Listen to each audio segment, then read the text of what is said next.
तो स्वागत है आपका आज एक नई वीडियो में। तो आज हम बात करने वाले हैं एक हॉरर स्टोरी की, जो हॉरर स्टोरी रियल है, बिल्कुल रियल बेस्ड है।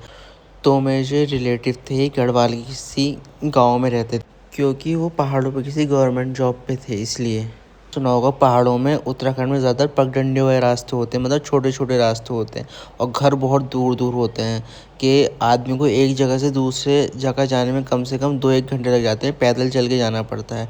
ये उत्तराखंड में नॉर्मल है, और उत्तराखंड के लोग आपको बता सकते हैं आसानी से कि पगडंडी वाला रास्ता रहता है और दूर बहुत बहुत। तो जो मेरे रिलेटिव थे, उनका एक लड़का है, तो वो अपने कॉलेज जा रहा होता है सुबह में। तो कॉलेज बहुत दूर था उसका, मैं आपको बता रहा था कि पगडंडी वाले रास्ते तो अपने कॉलेज जाता है, कम से कम 2-1 घंटों पे वो अपने कॉलेज पहुंच जाता है। उसके बाद उस टाइम सर्दियों के दिन थे, तो सर्दियों में पहाड़ों में नॉर्मली खाया जाता है कि जानवर जल्दी आ जाते हैं। तो उसके घर वालों ने कहा कि बेटे तुम जल्दी आ जाना टाइम पे। तो उसने कहा ठीक है, मैं जल्दी आ जाऊँगा। अब वो जब कॉलेज उसका पूरा हो गया, वो घर की तरफ आने लगा, तो उसे देर हो गई थोड़ी, मतलब 5 मिनट अपना कॉलेज पूरा करा, और वो वहाँ से कॉलेज से अपना निकल गया रोड की तरफ, और फिर वो पगडंडी वाले रास्ते पे आ गया।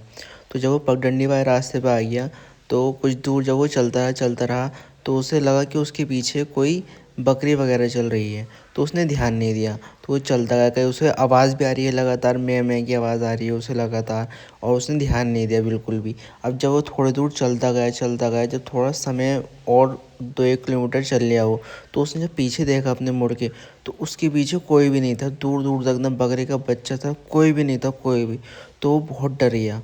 जब वो डर गया, तो जल्दी जल्दी अपने घर पहुंचा। तो उसने अपने घर वालों को एक बात बताई कि मैं कॉलेज से निकला था, और ऐसे ऐसे जब मैं कॉलेज से बाहर आया, कुछ पगडंडी वाला रास्ता पकड़ा, तो मुझे पीछे बकरी की आवाज़ आ रही थी लगातार 2-1 किलोमीटर। तो उसके बाद तो बकरी की आवाज़ आना बंद हो गई। जब मैंने उसे पीछे पकड़ा, तो कोई बकरी भी नहीं थी वहाँ पे। तो जो उसके पेरेंट्स थे, वो ये बातें सुन के बहुत ज़्यादा डर गए। तो उन्होंने फ़ैसला किया कि वो जो अपने पड़ोसी हैं उनको ये बात बताएंगे। तो अगले दिन उसके मम्मी पापा और वो वहाँ पे गए पड़ोसी के यहाँ, और उसने पूरी बात बताई कि जब मैं आ रहा था मेरे साथ ये हुआ। तो उन्होंने कहा कि पहाड़ों में बहुत प्रेत आत्माएँ रहती हैं। जैसे उन्होंने कहा कि ये कोई मसान हो सकता है, मसान पहाड़ों में बहुत खतरनाक एक वो माना जाता है, पोस्ट। उन्होंने कहा कि ये नॉर्मल है यहाँ होना, तुम इस बात की ज़्यादा टेंशन मत लो। मगर उन्होंने उससे पूछा कि जब तुम पीछे मुड़ के तुमने देखा, तुम कहाँ तक पहुँच गए? तो उन्होंने कहा मैं अपने घर तक पहुँच गया था। तो उन्होंने कहा ठीक है। तो उन्होंने उसके पेरेंट्स को बताया कि पहाड़ों में हमने मंदिर बना के हदें बना रखी है इस हद के अंदर कि ये जो स्थान है, ये बहुत अच्छा स्थान है, इसके अंदर कोई प्रेत आत्मा नहीं आ सकती। तो जो उसके पेरेंट्स थे, जब उन्होंने ये बात सुनी, तो उन्हें कुछ इत्मीनान हुआ, और वो शांत हो गए और अपने घर चले गए। तो आपको ये वीडियो कैसी लगी? अगर अच्छी लगी है तो मैं इस तरीके की और वीडियो और कहानियाँ लेके आऊँगा। तो चैनल को सब्सक्राइब ज़रूर करें। अगर आप फेसबुक पे देख रहे हैं तो चैनल को लाइक करें और फॉलो ज़रूर करें। Thank you.